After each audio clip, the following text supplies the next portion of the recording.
اب آپ کو لے چلتے ہیں بریکنگ نیوز کی جانب۔ آئسکو کا بجلی چوروں پہ چھاپا۔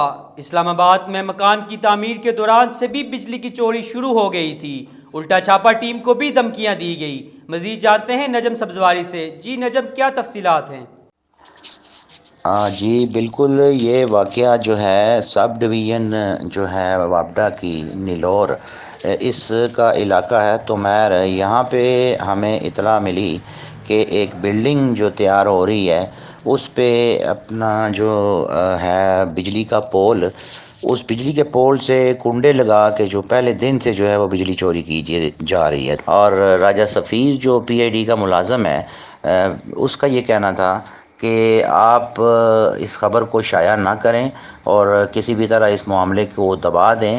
میں سدھیر راجہ سفیر میرا نام ہے اور میں پی آئی ڈی کا ملازم ہوں، تو میں اس کے بدلے میں، اس خبر کو شائع نہ کرنے کے بدلے میں آپ کو کافی سارے اشتہارات دلوا سکتا ہوں۔ اور اسی طریقے سے جب ہم نے موقف لینے کی کوشش کی بجلی چور جو ہیں تو میر کے بجلی چور، جس میں چودھری کامران اور چودھری ریابت نامی دو بھائی ہیں، تو ان کا یہ کہنا تھا کہ جناب آپ جو مرضی کریں، ہم یہاں کے ایم این اے راجہ خرم نواز صاحب کے جو ہیں وہ ووٹر ہیں، تو نہ تو محکمہ ہمارے خلاف کوئی کارروائی کر سکتا ہے اور نہ ہی آپ کی خبر سے کوئی فرق پڑے گا۔ ایم این اے راجہ خرم نواز صاحب سے بات تو نہیں ہو سکی، تو ان کے بہت ہی قریبی اور عزیز جو ہیں ایک، ان کے ساتھ ہماری بات ہوئی تو انہوں نے یہ کہا کہ جناب یہ تو ایک عام لوگ ہیں، انہوں نے بدنام کرنے کے لیے ایم این اے راجہ خرم نواز کی شہرت اور عزت کو بدنام کرنے کے لیے یہ بات کی ہے۔